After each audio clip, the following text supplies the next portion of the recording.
Rising up, took my chances, went the distance, will to survive.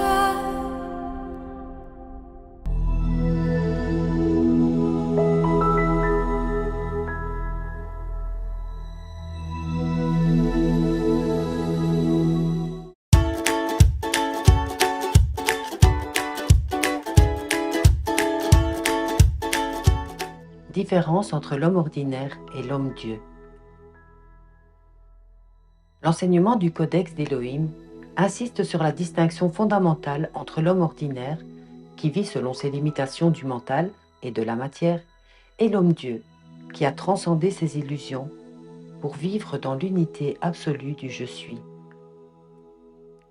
Cette transformation ne concerne pas l'acquisition de pouvoirs surnaturels, mais un changement radical d'état de conscience, où l'homme cesse d'être une créature pour redevenir le créateur.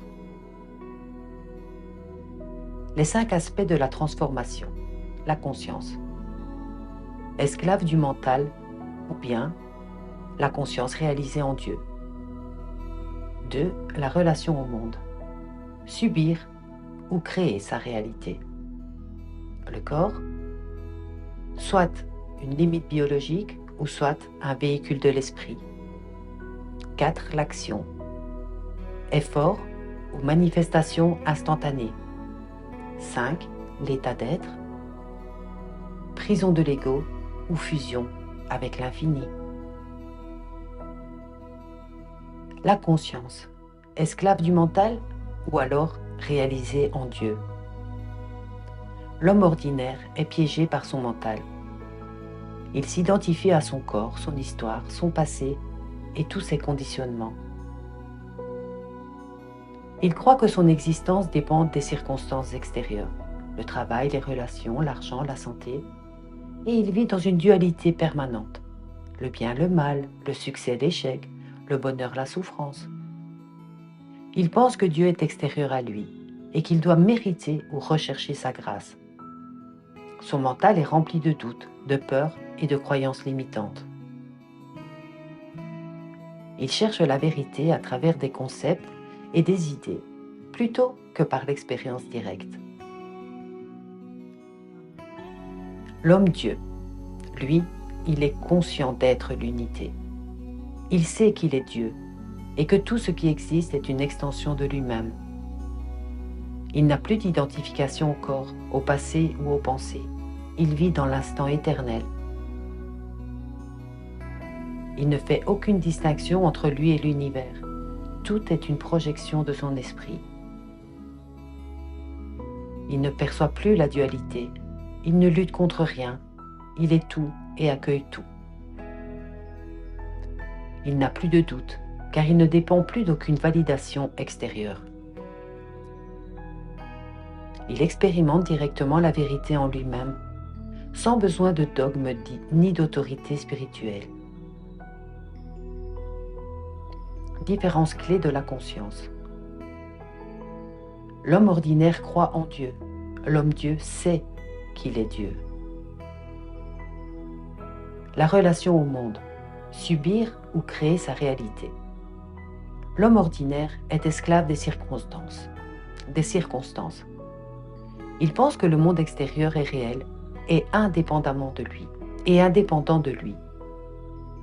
Il se sent soumis aux lois de la nature, du temps, de la société, des autorités. Il croit aux limitations physiques. Il pense que son corps est fragile, qu'il doit manger, dormir, se soigner pour survivre. Il est soumis à l'effort. Il croit qu'il doit travailler dur pour obtenir quelque chose. Il vit dans la peur permanente de manquer, de souffrir, de mourir. L'homme-dieu, quant à lui, est créateur de sa réalité. Il sait que le monde extérieur est une projection de sa conscience. Il ne dépend de rien, ni des lois humaines, ni des lois physiques. Il transcende le temps et l'espace. Il peut être où il veut, quand il veut, sans contrainte. Il agit sans effort. Tout se manifeste immédiatement selon sa volonté divine. Il n'a aucun besoin. Il sait qu'il est la source de toutes choses et que tout lui est déjà donné. Différences clés de la relation au monde. L'homme ordinaire réagit au monde. L'homme-dieu crée le monde. Le corps, limite biologique ou véhicule de l'esprit. L'homme ordinaire, prisonnier de la matière. L'homme-dieu, corps éthérique illimité. L'homme ordinaire croit que son corps est une machine biologique limitée. L'homme-dieu ne dépend plus de la biologie. Il peut se nourrir d'énergie pure, ne plus dormir, régénérer son corps à volonté. L'homme ordinaire vieillit, tombe malade, ressent la fatigue, la faim, la douleur. L'homme-dieu sait que le corps est une forme malléable. Il peut en changer, se déplacer instantanément et se rendre invisible. L'homme ordinaire pense que son corps est un obstacle. Il est lent, limité, fragile. L'homme-dieu ne vieillit pas, il ne tombe pas malade, car il vibre à un niveau où la matière est fluide et malléable. L'homme ordinaire perçoit la gravité, la résistance de l'air, la température comme des contraintes réelles. L'homme-dieu peut marcher sur l'eau, traverser le feu, voler, se matérialiser où il veut, car son corps n'est plus soumis aux lois physiques ordinaires. Et vous verrez dans d'autres vidéos, notamment avec le livre d'Urantia, qu'il y a quelques nuances avec ce qui est dit ici dans le Codex d'Élohim. Différences clés du corps. L'homme ordinaire subit son corps, l'homme-dieu façonne son corps selon sa volonté. Comme dit Grabovoi. L'action. Effort ou manifestation instantanée? L'homme ordinaire agit par l'effort. L'homme-dieu crée instantanément. L'homme ordinaire doit travailler, planifier, se battre pour obtenir ce qu'il souhaite. L'homme-dieu ne cherche pas à obtenir, car il sait déjà qu'il a tout ce qu'il désire. Il est tout ce qu'il désire. L'homme ordinaire perçoit le temps comme un facteur limitant.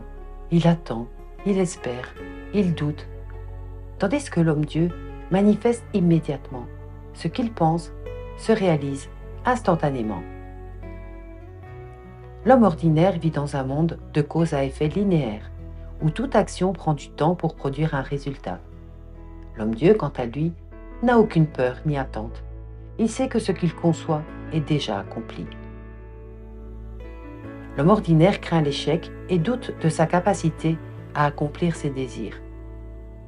L'homme-dieu agit dans le relâchement absolu, car il n'a besoin de rien pour exister. Différences clés de l'action. L'homme ordinaire espère, l'homme-dieu sait. L'état d'être. Prison de l'ego ou fusion avec l'infini? L'homme ordinaire a une identité limitée. Il se définit par son nom, son passé, sa culture, son métier, ses croyances.